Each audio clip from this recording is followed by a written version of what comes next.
আসসালামু আলাইকুম সবাইকে। আজকে আমরা নবম দশম শ্রেণীর গণিত বইয়ের অধ্যায় 5 অর্থাৎ এক চলক বিশিষ্ট সমীকরণের 5.1 অনুশীলনীর 9 থেকে 11 নম্বর প্রশ্নের সমাধান করব।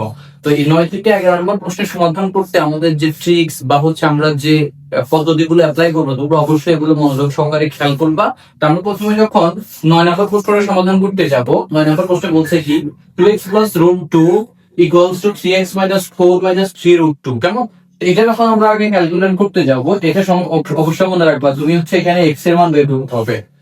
কিসের মান বের করবে তুমি? এক্স এর মান 3x minus 4 minus 3 root 2। তাহলে এক্স এর মান যেহেতু তুমি বের করবে, এখানে তোমাকে কি করতে হবে? সবগুলো চলককে এক পাশে নিয়ে আসতে হবে। কেমন? তাহলে হচ্ছে 2x minus 3x কে দুটোই কিন্তু চলক, তাহলে ইকুয়ালস টু প্লাস রুট 2 এর পাশে গেলে হবে মাইনাস রুট 2, তাহলে মাইনাস 4 minus 3 root 2 এর পাশে গেলে হবে মাইনাস রুট 2। কেমন? এরপরে দেখো এখানে মাইনাস 3x থেকে 2x গেলে হবে মাইনাস x ইকুয়ালস টু হবে এখানে এই যে মাইনাস 4 আর এখানে হচ্ছে মাইনাস 4 রুট 2। কেমন? তুমি একটু খেয়াল করো, এখানে মাইনাস এক্স ইকুয়ালস টু এখানে একটা মাইনাস 4 কমন দিলে লাভ থাকবে 1 প্লাস রুট 2, মাইনাস 4 কমন নিলাম কিন্তু, তাহলে থাকবে কি 1 প্লাস রুট 2।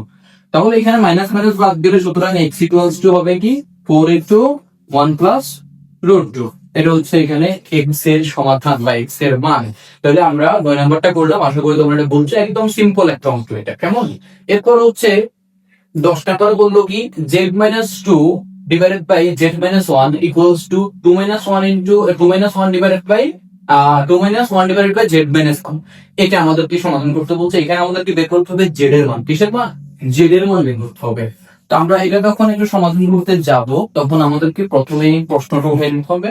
আমরা প্রথমে প্রশ্নটা উঠাই নিই। 10 নাম্বার আমাদেরকে বললো z minus 2 divided by হচ্ছে z minus 1 equals to 2 minus 1 divided by z minus 1।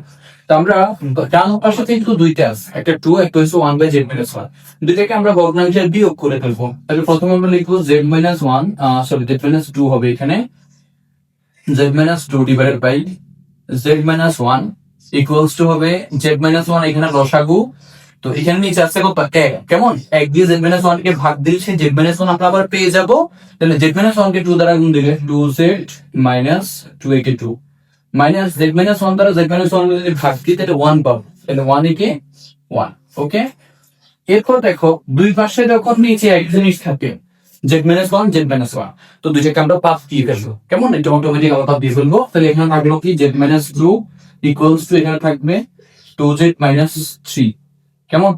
এরপর দেখো মাইনাস 2z এর পাশে চলে আসলে হবে সরি প্লাস 2z এর পাশে চলে আসলে হবে মাইনাস 2z, মাইনাস 2 এর পাশে গেলে হবে প্লাস 2 মাইনাস 3 প্লাস 2। তাহলে আমরা এখানে দেখতে পাচ্ছি এখানে হবে মাইনাস z, এদিকে হবে মাইনাস 1। কেমন? সুতরাং দুই পাশ থেকে মাইনাস বাদ দিলে z ইকুয়ালস টু 1। তাহলে এটা আশা করছি তোমরা বুঝছো যে z এর মান আমরা এখানে 1 পাইলাম। কিভাবে পাইলাম? আমরা এখানে ক্যালকুলেশন করছি। কেমন? এরপর হচ্ছে 11 নম্বর প্রশ্ন। 11 নম্বর প্রশ্নে বললো কি 1 by x plus 1 by x plus 1 equals to বলছে কি 2 divided by x minus 1। এখানে আমাদেরকে x এর মান বের করতে হবে। কিসের মান? x এর মান বের করতে হবে। তাহলে আমরা প্রথমে 11 নম্বর প্রশ্নটা তো উঠানো আছেই, আমরা তার সাথে সমাধান করবো। এখানে প্রথমে এই পাশে 1 by x plus 1 by x plus 1 এটা আছে, এটাকে আমরা ভগ্নাংশে যোগ করে ফেলবো। x into x plus 1 উপরে হবে এখানে x বাদ দিলে থাকবে x plus 1। কেমন? তাহলে উপরে x plus 1 হবে, x plus 1 বাদ দিলে থাকবে x, তাহলে উপরে হবে x equals to এখানে হবে 2 divided by x minus 1। এরপর দেখো এখানে আমরা যদি কোনায় কোনায় গুণ করি, আগে আচ্ছা কোনায় কোনায় গুণ করার আগে একটু ক্যালকুলেশন করে ফেলি। এখানে হবে 2x, যে উপরে হবে 2x plus 1, নিচে হবে x square plus x equals to হবে 2 divided by x minus 1, 2 divided by x minus 1।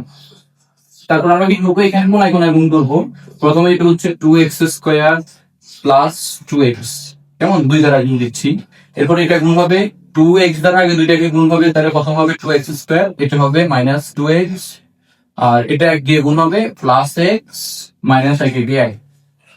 তারপরে সবগুলোকে আমরা এক পাশে নিয়ে আসবো শুধু সংখ্যা ছাড়া।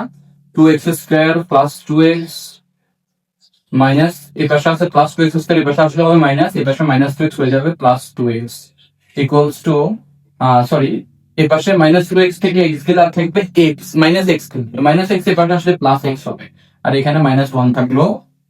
তারপরে দেখো এখানে x দুইটা আর এখানে x আছে একটা, তাহলে হচ্ছে 3x 2x² কাটা ইকুয়ালস টু -1। তাহলে সুতরাং x ইকুয়ালস টু হচ্ছে -1/3। তাহলে x এর মান আমরা পাইলাম কত? -1/3। তাহলে আশা করছি তোমরা আজকে আমরা 3টে প্রশ্ন করছি, একেবারে কম সংখ্যক প্রশ্নই আজকে আমরা সমাধান করছি। তো এই 3টে প্রশ্ন সমাধান তোমরা আশা করি খুব ভালো করে বুঝছো। তো অঙ্ক তো তোমাকে ভালো করে পাঠতে হয়, বা তুমি যদি অঙ্ককে নিজের মধ্যে আয়ত্ত করতে চাও তাহলে তোমাকে অবশ্যই বেশি বেশি পরিমাণে প্র্যাকটিস করতে হবে। তো ভালো থাকবে সবাই, আসসালামু আলাইকুম।